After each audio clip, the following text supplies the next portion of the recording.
All right, welcome to day 97. Read through the Bible for 2019. I'm going to go ahead and do my reading this morning while I wait for my kid to get ready for church. I got some time here, so I'll knock it out. 2 Samuel chapter 20 through chapter 22. Now there happened to be a worthless man whose name was Sheba, the son of Bichri, a Benjaminite. And he blew the trumpet and said, "We have no portion in David, and we have no inheritance in the son of Jesse. Every man to his tent, so Israel." So all the men of Israel withdrew from David and followed Sheba, the son of Bichri. But the men of Judah followed their king steadfastly from the Jordan to Jerusalem. And David came to his house at Jerusalem, and the king took the 10 concubines whom he had left to care for the house, and put them in a house under guard and provided for them, but did not go into them. So they were shut up until the day of their death, living as if in widowhood. Then the king said to Amasa, "Call the men of Judah together to me within 3 days, and be here yourself." So Amasa went to summon Judah, but he delayed beyond the set time that had been appointed him. David said to Abishai, "Now Sheba the son of Bichri will do us more harm than Absalom. Take the Lord's servants and pursue him, take your Lord's servants and pursue him, lest he get himself to fortified cities and escape from us." And there went out after him Joab's men and the Cherethites and the Pelethites and all the mighty men, and they went out from Jerusalem to pursue Sheba the son of Bichri. When they were at the great stone that is in Gibeon, Amasa came to meet them. Now Joab was wearing a soldier's garment, and over it was a belt with a sword in its sheath fastened on his thigh. And as he went forward, it fell out. And Joab said to Amasa, "Is it well with you, my brother?" And Joab took Amasa by the beard with his right hand to kiss him. But Amasa did not observe the sword that was in Joab's hand. So Joab struck him with it in the stomach and spilled his entrails to the ground without striking a second blow, and he died. Then Joab and Abishai his brother pursued Sheba the son of Bichri. And one of Joab's young men took his stand by Amasa and said, "Whoever favors Joab and whoever is for David, let him follow with Joab." And Amasa lay wallowing in his blood on the highway. And anyone who came by seeing him stopped. When the men saw that all the people stopped, he carried Amasa out of the highway into the field and threw a garment over him. When he was taken out of the highway, all the people went on after Joab to pursue Sheba the son of Bichri. And Sheba passed through all the tribes of Israel to Abel of Bethmaachah, and all the Bichrites assembled and followed him. And all the men who were with Joab came and besieged him in Abel of Bethmaachah. They cast up a mound against the city, and it stood against the rampart, and there they were battering the wall to throw it down. Then a wise woman called from the city, Listen, tell Joab, come here, that I may speak to you." And he came near to her. The woman said, "Are you Joab?" He answered, "I am." Then she said to him, "Listen to the words of your servant." And he answered, "I'm listening." And she said, "They used to say in former times, 'Let them but ask counsel at Abel.' And so they settled the matter.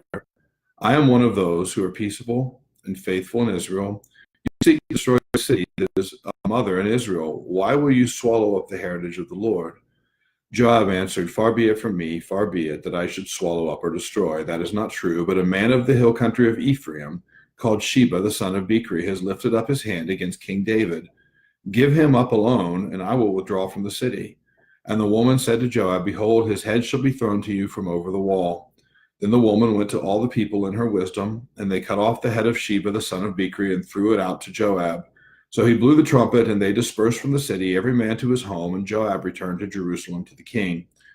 Now Joab was in command of all the army of Israel, and Benaiah the son of Jehoiada was in command of the Cherethites and the Pelethites, and Adoram was in charge of the forced labor, and Jehoshaphat the son of Ahilud was the recorder, and Sheva was secretary, and Zadok and Abiathar were priests, and Ira the Jairite was also David's priest.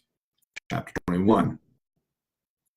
Now there was a famine in the days of David for 3 years, year after year, and David sought the face of the Lord, and the Lord said, "There is blood guilt on Saul and on his house, because he put the Gibeonites to death." So the king called the Gibeonites and spoke to them.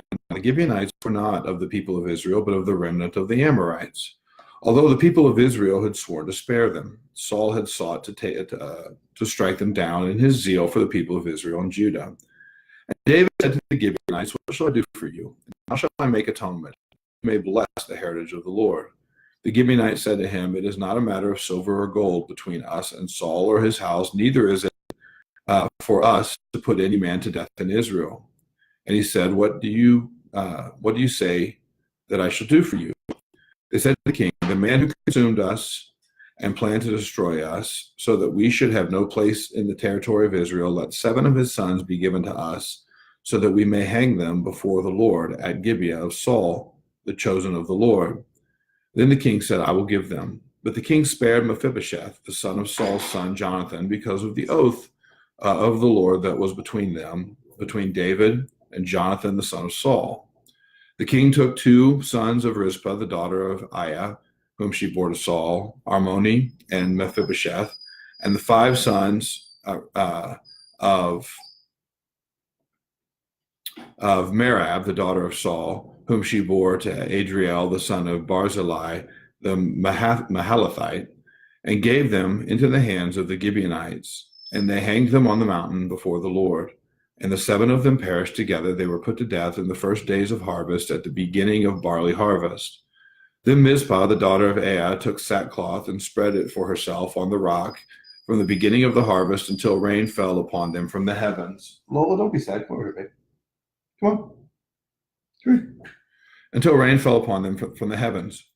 And she did not allow the birds of the air to come upon them by day, or the beasts of the field by night. When David was told that what Rizpah, the daughter of Aiah, the concubine of Saul, had done, David went and took the bones of Saul and the bones of his son Jonathan from the men of Jabesh Gilead, who had stolen them from the public square of Bethshan, where the Philistines had hanged them on the day that the Philistines killed Saul on Gilboa. And he brought up from there the bones of Saul and the bones of his son Jonathan, and they were gathered. And they gathered the bones of those who were hanged, and they buried the bones of Saul and his son Jonathan in the land of Benjamin in Zelah, in the tomb of Kish his father. And they did all that the king commanded. And after that, God responded to the plea of the land. There was war again between the Philistines and Israel, and David went down together with his servants, and they fought against the Philistines. And David grew weary. And Ishbi-Benob, one of the descendants of the giants, whose spear weighed 300 shekels of bronze, and who was armed with a new sword, thought to kill David. But Abishai, the son of Zeruiah, came to his aid and attacked the Philistine and killed him. Then David's men swore to him, "You shall no longer go out with us to battle, lest you quench the lamp of Israel." After this, there was again war with the Philistines at Gob. Then Sibbecai, the Hushathite, struck down Asaph, who was one of the descendants of the giants, and there was again war with the Philistines at Gob.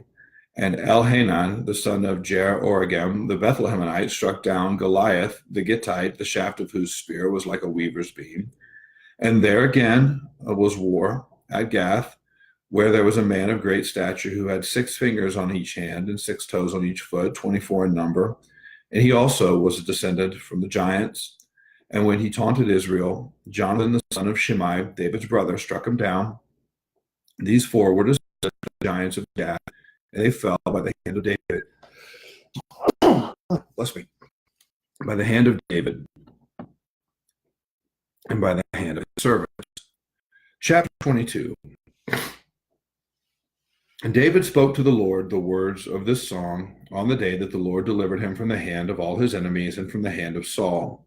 He said, "The Lord is my rock and my fortress and my deliverer, my God, my rock in whom I take refuge, my shield and the horn of my salvation, my stronghold and my refuge, my Savior. You save me from violence.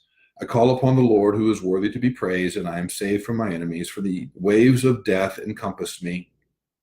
The torrents of destruction assailed me. The cords of Sheol entangled me. The snares of death confronted me. In my distress, I called upon the Lord. To my God I called. From his temple he heard my voice, and my cry came to his ears. Then the earth reeled and rocked. The foundations of the heavens trembled and quaked because he was angry. Smoke went up from his nostrils, and devouring fire from his mouth. Glowing coals flamed forth from him. He bowed the heavens and came down. Thick darkness was under his feet. He rode on a cherub and flew. He was seen on the wings of the wind. He made darkness around him his canopy, thick clouds, a gathering of water.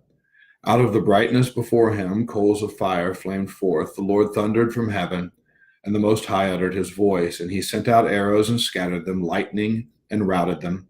Then the channels of the sea were seen, the foundations of the world were laid bare at the rebuke of the Lord, at the blast of the breath of his nostrils. And he sent from on high, he took me, he drew me out of many waters. He rescued me from my strong enemy, from those who hated me, for they were made mighty for me. They confronted me in the day of my calamity, but the Lord was my support. He brought me out into a broad place. He rescued me because he delighted in me.